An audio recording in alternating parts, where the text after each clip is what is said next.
বিমলদা, আপনাকে জিজ্ঞেস করছি যে প্রাথমিক কর্তব্য বোধহয় আপনাদের এদেরকে বাঁচানো, মানে হাইকোর্টে সিবিআই এলো, তারপরেও ভাবুন হুমকি পাচ্ছে এরা। 2026 200 দিন বা 250 দিন বাকি, কি করবেন বিমলদা?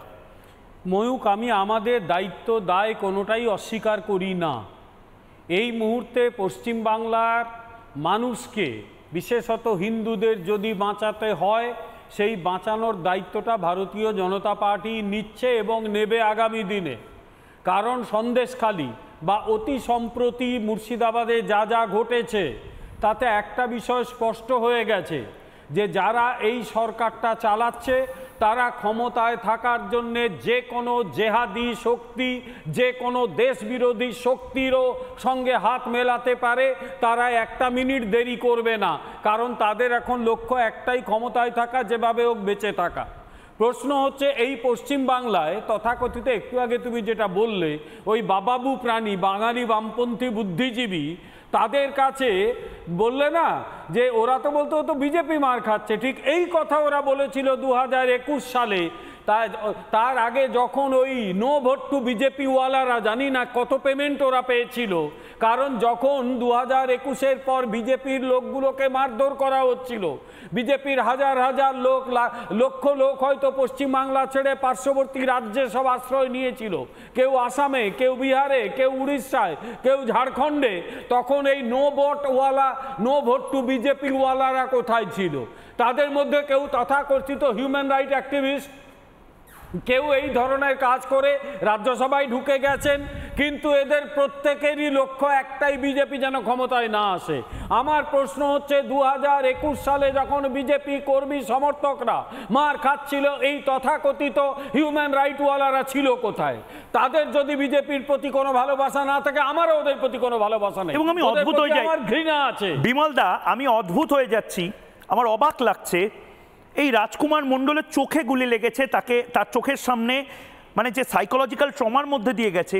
কই কোনো হিউম্যান রাইট অ্যাক্টিভিস্টকে তো আমি দেখি না, কই কোনো মানবাধিকার কর্মীকে তো দেখি না যে এদের পাশে এসে দাঁড়াতে। কেন বিজেপি বলে কি তার মানবাধিকার নেই? ময়ূক, কে হরিদাস পাল এই মানবাধিকার কর্মীরা যারা সারা পৃথিবীর মানবাধিকার নিয়ে পড়ে আছে, নিকারাগুয়া প্যালেস্টাইন নিয়ে পড়ে আছে, আমার বাংলার মেয়েদের মানবাধিকার নিয়ে তাদের কোনো মাথা ব্যথা নেই? কোন হরিদাস পালেরা? মানবাধিকার কর্মীরা চোরে এবং ডাকাতের মানবাধিকার নিয়ে বড় চিন্তিত, ক্রিমিনালের মানবাধিকার নিয়ে বড় চিন্তিত, কিন্তু সাধারণ মানুষ, সাধারণ বিজেপি কর্মীর মানবাধিকার নিয়ে চিন্তিত নয়। আমি পরিষ্কার একটা কথা বলছি, সেটা হচ্ছে এই মানবাধিকার কর্মী, এই সমস্ত নো ভোট টু বিজেপি ওয়ালারা, তারা নিজেদের আখের গোছানোর জন্য এইটা করেছে। কেউ এমপি হয়েছে, কেউ অন্যান্য সব পেয়েছে, কিন্তু আমাদের আরো মানে চোয়ালটা শক্ত হয়েছে। আমরা হয়তো 21 সালে মার খেয়েছি, কিন্তু তারপরে আবার প্রতিজ্ঞা করেছি এই ভয়ঙ্কর শক্তিকে পশ্চিমবাংলা। আমি একটা জিনিস জানতে চাইছি, আমি গোটা বাংলার মানুষকে আমি প্রশ্ন করছি, মমতা বন্দ্যোপাধ্যায় কোথায়? মমতা বন্দ্যোপাধ্যায় এই মুহূর্তে রাজকুমার মণ্ডলকে দেখছেন, প্রশ্ন করছি, সেই লাইনগুলোও আমরা চ্যানেলে লিখব। মমতা বন্দ্যোপাধ্যায় এই মুহূর্তে জবাব চায় বাংলাতে রাজকুমার মণ্ডলকে, তার কথা, তার এই চোখের আঘাত শুনতে পাচ্ছেন, জানেন তার সিপি তাকে বলেছিল না, এটাও তাকে বলেনি, সিআইডি তাকে বলেছিল না, এটাও বলেনি। পদ্মা মণ্ডলের সাথে মমতা বন্দ্যোপাধ্যায় কবে দেখা করবেন? মমতা বন্দ্যোপাধ্যায় তো এর আগে এনডিএতে ছিলেন। মমতা বন্দ্যোপাধ্যায় বিজেপি বিভিন্ন নেতাদের সাথে দেখা করেছেন। মমতা বন্দ্যোপাধ্যায় কেন এক বিজেপি কর্মীর সাথে দেখা করবেন না, যার স্বামীকে মারা হয়েছে, যার দেওরকে কুচি কুচি করে কেটে এখনো বডি পাওয়া যায়নি? কেন দেখা করবেন না? কিসের এত ইগো তৃণমূল কংগ্রেসের? তৃণমূল কংগ্রেস এই বাংলায় পদ্মা মণ্ডলের মুখ্যমন্ত্রী নয়, মমতা বন্দ্যোপাধ্যায় পদ্মা মণ্ডলের মুখ্যমন্ত্রী নয়, মমতা বন্দ্যোপাধ্যায় প্রীতম মণ্ডলের মুখ্যমন্ত্রী নয়, মমতা বন্দ্যোপাধ্যায় রাজকুমার মণ্ডলের মুখ্যমন্ত্রী নন। মমতা বন্দ্যোপাধ্যায়ের সিআইডি শাহজাহানের নামটা পর্যন্ত বাদ দিয়ে দিয়েছিল। সিবিআই এসে এবার শাহজাহানের নতুন করে ফাইল রিওপেন করছে। রিপাবলিক বাংলা সেদিনও ছিল, আজও এই ফাইলগুলো কোনোদিন ছাড়বো না। আমি জানি না এরপরে হয়তো আমাদের ওপর অ্যাটাক হবে।